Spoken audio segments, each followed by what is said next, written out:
혹시 이런 적 있으신가요? 단체 채팅방에 내 이름이 뜹니다. 누군가 나를 태그했어요. 그런데 이상하게도 바로 답장을 못합니다. 내용을 읽기도 전에 머릿속에서 회의가 열립니다. 뭐라고 답하지? 너무 성의 없어 보이면 어떡하지? 괜히 나섰다가 분위기 이상해지면? 지금 답하면 너무 급해 보이나? 조금 있다가 답해야 하나? 그렇게 머릿속에서 혼자 대화를 몇 번이나 시뮬레이션 합니다. 그러는 사이 이미 다른 사람들이 답장을 합니다. 대화는 다른 주제로 넘어갑니다. 그제야 이상하게 안심이 됩니다. 아, 이제 내가 답하지 않아도 되겠구나. 이 감정, 단순히 내향적인 사람의 특징일까요? 아니면 사람들이 싫어서 그런 걸까요? 오늘은 이 이야기를 해보려고 합니다. 사람이 싫은 게 아니라 관계가 너무 피곤한 사람들, 혼자가 편한데 이상하게 외로운 사람들, 누군가와 가까워지고 싶지만 막상 가까워지면 숨이 막히는 사람들에 대한 이야기입니다. 우리는 보통 사람을 피하는 사람을 보면 이렇게 생각합니다. 저 사람은 혼자가 좋은가 보다. 사람을 별로 안 좋아하나 보다. 사회성이 부족한가 보다. 마음의 문을 닫았나 보다. 그런데 실제로는 조금 다를 수 있습니다. 어떤 사람들은 사람을 싫어해서 피하는 게 아닙니다. 오히려 사람을 너무 많이 의식해서 피합니다. 상대가 어떤 표정을 짓는지, 내 말투가 어색하지 않았는지, 방금 한 말이 무례하게 들리지는 않았는지, 내가 너무 많이 말한 건 아닌지, 아니면 너무 조용해서 재미없는 사람처럼 보인 건 아닌지, 그 모든 걸 계속 계산합니다. 겉으로는 웃고 있지만 안에서는 수많은 버튼이 동시에 눌리고 있는 겁니다. 관계가 힘든 사람들은 단지 대화를 하는 게 아닙니다. 대화하면서 동시에 자신을 감시합니다. 상대의 반응을 해석합니다. 분위기를 읽습니다. 다음 말을 검열합니다. 혹시라도 실수하지 않기 위해 계속 자신을 조정합니다. 그러니 사람을 만나고 집에 돌아오면 지칠 수밖에 없습니다. 그날 만난 사람이 나쁜 사람이어서가 아닙니다. 대화가 재미없어서도 아닙니다. 문제는 그 시간 내내 내가 있는 그대로의 나로 있었던 것이 아니라 괜찮아 보이는 나를 유지하느라 너무 많은 에너지를 썼다는 데 있습니다. 사람들과 있을 때 유난히 피곤한 사람들에게는 공통점이 하나 있습니다. 그들은 관계 안에서 편히 쉬지 못합니다. 몸은 카페에 앉아 있어도 마음은 시험장에 앉아 있는 것 같습니다. 상대와 밥을 먹고 있어도 마음은 면접을 보고 있는 것 같습니다. 내가 잘하고 있나? 상대가 나를 이상하게 보지는 않나? 내가 지금 너무 어색한가? 혹시 나 때문에 분위기가 식었나? 이런 질문들이 계속 떠오릅니다. 그리고 문제는 이 질문들이 너무 오래 반복되면 어느 순간 사람 만나는 일이 즐거움이 아니라 과제가 되어버린다는 겁니다. 친구를 만나는 일도 과제, 가족 모임도 과제, 단체 채팅방에 답하는 것도 과제, 누군가의 연락에 반응하는 것도 과제. 그러다 보면 사람을 피하게 됩니다. 처음에는 오늘은 좀 피곤하니까였습니다. 그 다음에는 이번 주는 너무 바쁘니까가 됩니다. 그 다음에는 다음에 보자가 됩니다. 그리고 어느 순간부터는 초대 자체가 오지 않거나 와도 마음이 먼저 닫힙니다. 이건 갑자기 벌어지는 일이 아닙니다. 아주 천천히 일어납니다. 내가 내 한계를 지키기 위해 조금씩 물러난 것뿐인데 어느 날 돌아보면 사람들과 꽤 멀리 떨어져 있는 나를 발견하게 됩니다.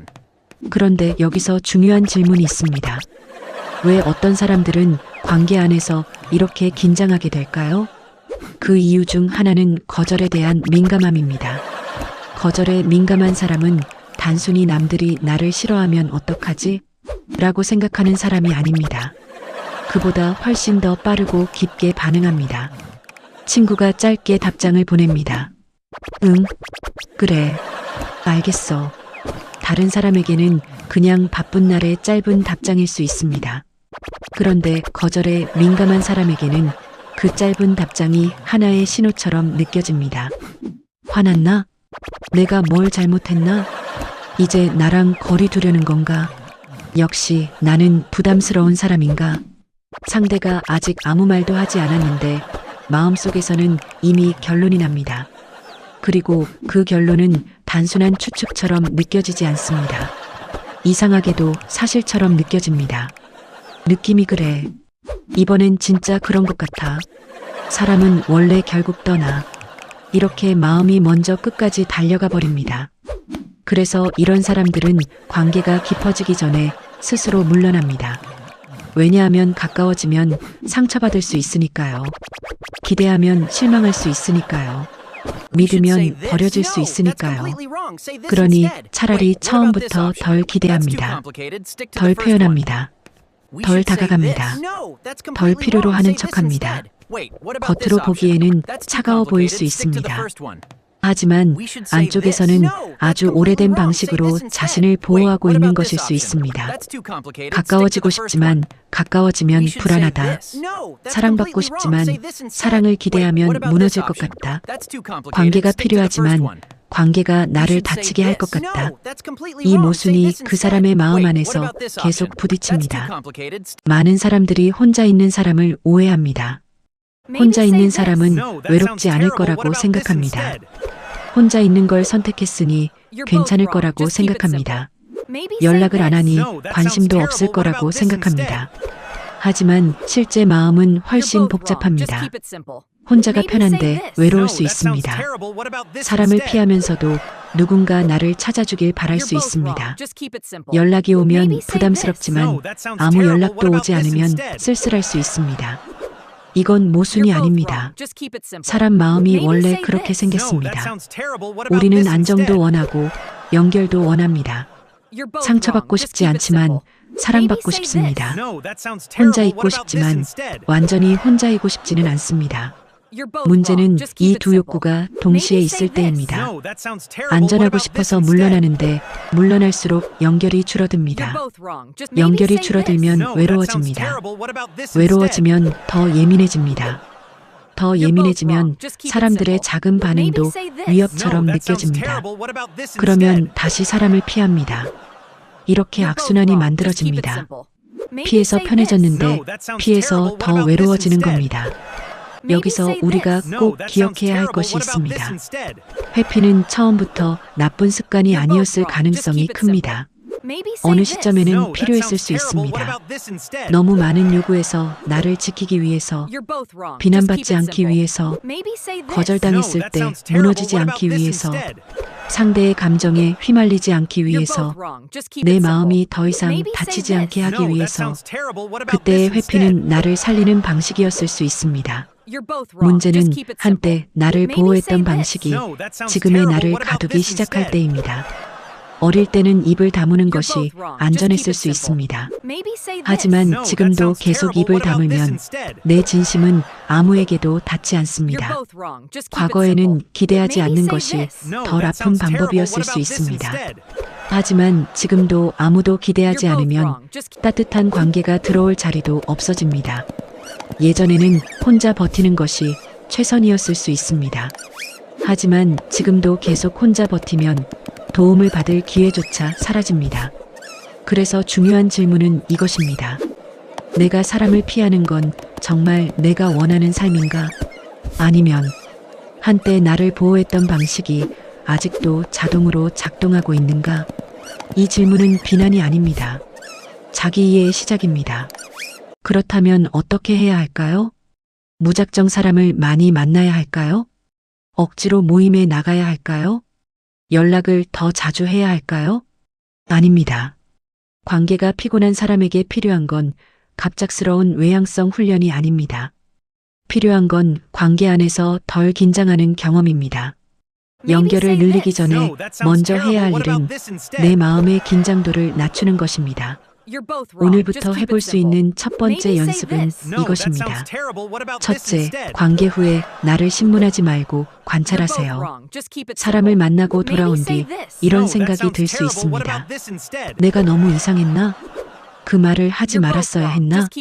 상대가 나를 불편해한 것 같아. 다음엔 더 잘해야 해. 이때 바로 자기 비난으로 들어가지 말고 이렇게 바꿔보세요. 오늘 나는 어떤 순간에 긴장했지? 어떤 말이 나를 불안하게 만들었지? 내가 상대의 반응을 실제보다 크게 해석한 부분은 없었나? 나는 무엇을 보호하려고 했을까? 이 질문은 나를 몰아붙이는 질문이 아닙니다. 나를 이해하는 질문입니다. 자기 비난은 사람을 더 숨게 만들지만 자기 이해는 사람을 조금씩 세상 밖으로 나오게 합니다. 두 번째 연습은 이것입니다. 둘째, 모든 관계를 깊게 만들려고 하지 마세요. 관계가 힘든 사람들은 종종 두 극단 사이에 있습니다. 아예 마음을 닫거나 아니면 한 사람에게 너무 많은 기대를 걸거나. 그런데 건강한 관계는 꼭 깊은 관계만을 의미하지 않습니다. 가볍게 인사하는 관계도 필요합니다. 가끔 안부를 주고받는 관계도 필요합니다. 짧게 웃고 지나가는 관계도 필요합니다. 깊은 이야기를 나누지 않아도 편안한 관계도 필요합니다. 모든 사람에게 내 마음을 다 보여줄 필요는 없습니다. 모든 관계에서 완벽하게 편안해야 하는 것도 아닙니다. 중요한 건 관계의 양이 아니라 관계 안에서 내가 얼마나 덜 소진되는가입니다. 그러니 목표를 이렇게 낮춰도 됩니다. 이번 모임에서 좋은 사람처럼 보이기가 아니라 이번 모임에서 나를 너무 버리지 않기, 상대에게 완벽한 답장을 보내기가 아니라 내가 가능한 만큼만 반응하기, 모든 사람과 친해지기가 아니라 한 사람 앞에서 5%만 덜 긴장하기. 작아 보이지만 이런 경험이 쌓이면 관계에 대한 몸의 기억이 조금씩 바뀝니다. 세 번째 연습은 이것입니다. 셋째, 답장을 완벽하게 쓰려고 하지 말고 살아있는 사람처럼 쓰세요. 많은 사람들이 답장 하나에도 너무 많은 에너지를 씁니다. 이 말투가 차가워 보이나? 이모티콘을 붙여야 하나? 너무 늦었는데 뭐라고 하지? 괜히 길게 쓰면 부담스럽나? 그러다 결국 답장을 미룹니다. 미루다 보면 더 어려워집니다. 더 어려워지면 아예 안 하게 됩니다. 그런데 관계에서 필요한 건 완벽한 문장이 아닙니다. 살아있는 반응입니다. 예를 들어 이렇게 해도 됩니다. 이제 봤어. 답이 늦었네. 지금은 길게 답하기 어려운데 마음은 고마워. 생각 좀 해보고 답할게. 오늘은 에너지가 없어서 짧게 남겨. 이런 말은 부족한 말이 아닙니다. 오히려 관계 안에서 나를 숨기지 않는 말입니다. 우리는 가끔 완벽한 반응을 하려다 아무 반응도 하지 못합니다. 하지만 관계를 이어주는 것은 완벽함이 아니라 적당한 진심입니다. 그리고 마지막으로 가장 중요한 이야기를 하고 싶습니다. 당신이 사람을 피하게 된 데에는 이유가 있었을 것입니다. 너무 예민해서가 아닙니다. 성격이 이상해서가 아닙니다. 사회성이 부족해서만도 아닙니다. 아마 당신은 관계 안에서 너무 많은 것을 감지하는 사람이었을 수 있습니다.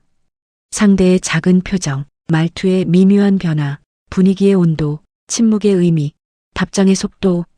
남들은 그냥 지나치는 것들을 당신은 너무 빨리 알아차렸을지도 모릅니다. 문제는 알아차리는 능력 자체가 아닙니다. 그 알아차림 뒤에 항상 두려움이 따라붙었다는 것입니다. 나 때문인가? 버림받는 건가? 실망시킨 건가? 또 혼자가 되는 건가? 그러니 이제 필요한 건 감각을 없애는 것이 아닙니다. 그 감각을 믿음과 다시 연결하는 것입니다. 모든 짧은 답장이 거절은 아닙니다. 모든 침묵이 거리두기는 아닙니다. 모든 어색함이 실패는 아닙니다. 모든 관계가 나를 다치게 하지는 않습니다. 물론 이 말이 쉽게 믿기지는 않을 겁니다. 오래된 마음의 습관은 말 몇 마디로 바뀌지 않습니다. 하지만 적어도 오늘 이렇게 물어볼 수는 있습니다. 나는 지금 실제 상황을 보고 있는 걸까? 아니면 오래된 두려움을 보고 있는 걸까? 이 질문 하나가 관계를 바꾸는 시작이 될 수 있습니다. 사람을 피하는 마음 안에는 두 가지 마음이 함께 있습니다. 하나는 말합니다. 혼자가 편해. 아무도 나를 건드리지 않았으면 좋겠어. 이대로 조용히 지내고 싶어. 그런데 또 다른 마음은 작게 말합니다. 그래도 누군가 나를 알아줬으면 좋겠어. 나도 편안하게 연결되고 싶어. 나를 설명하지 않아도 되는 관계가 있었으면 좋겠어. 우리는 이 두 마음 중 하나를 없애야 하는 것이 아닙니다. 둘 다 들어줘야 합니다. 혼자 있고 싶은 마음은 나를 보호하려는 마음입니다. 연결되고 싶은 마음은 나를 살아있게 하는 마음입니다. 그러니 회복은 사람들 속으로 무작정 뛰어드는 것이 아닙니다. 회복은 이렇게 시작됩니다. 나를 소진시키는 관계에서는 조금 멀어지고 나를 덜 긴장하게 하는 관계에는 조금 머물러 보는 것. 모든 사람에게 마음을 열지는 않되 단 한 사람 앞에서는 아주 조금 덜 방어해 보는 것. 답장을 완벽하게 하려 하지 말고 늦더라도 사라지지 않는 것. 괜찮은 척을 줄이고 가능한 만큼 솔직해지는 것. 그렇게 아주 작게 관계 안에서 다시 안전을 배워가는 것. 오늘 이 영상이 유난히 마음에 걸렸다면 당신은 어쩌면 사람을 싫어하는 사람이 아닐지도 모릅니다. 그저 관계 안에서 너무 오래 긴장해온 사람일 수 있습니다. 사람들과 함께 있을 때조차 혼자였던 사람. 웃고 있었지만 안에서는 계속 자신을 점검하던 사람. 누군가에게 다가가고 싶었지만 거절당할까봐 먼저 물러났던 사람. 그런 당신에게 오늘 꼭 말해주고 싶습니다. 당신의 회피는 게으름이 아니었을 수 있습니다. 당신의 거리두기는 차가움이 아니었을 수 있습니다. 당신의 침묵은 무관심이 아니었을 수 있습니다. 그것은 오래된 보호 방식이었을 수 있습니다. 하지만 이제는 물어봐도 됩니다. 이 방식이 지금의 나도 살리고 있을까? 아니면 이제는 나를 외롭게 만들고 있을까? 답을 서두를 필요는 없습니다. 다만 오늘 아주 작은 시도 하나면 충분합니다. 답장을 하나 보내는 것. 누군가의 안부를 너무 무겁게 해석하지 않는 것. 모임에 나가지는 못하더라도 마음속에서 나를 비난하지 않는 것. 혼자 있는 시간을 도피가 아니라 회복으로 쓰는 것. 그리고 다시 연결되고 싶은 마음을 부끄러워하지 않는 것. 혼자가 편한 당신도 사실은 안전한 연결을 원할 수 있습니다. 그건 약한 게 아닙니다. 그건 인간다운 겁니다. 오늘 영상이 당신의 마음을 조금이라도 설명해 주었다면 댓글에 이렇게 남겨주세요. 나는 관계가 싫은 게 아니라 지쳤던 것 같아요. 당신의 한 문장이 비슷한 마음을 가진 누군가에게 큰 위로가 될 수 있습니다. 구독과 좋아요는 이 채널이 더 많은 마음을 만나러 가는데 큰 힘이 됩니다. 저는 다음 영상에서 또 다른 마음의 이야기로 찾아오겠습니다. 오늘도 당신의 마음이 조금은 덜 혼자이기를 바랍니다.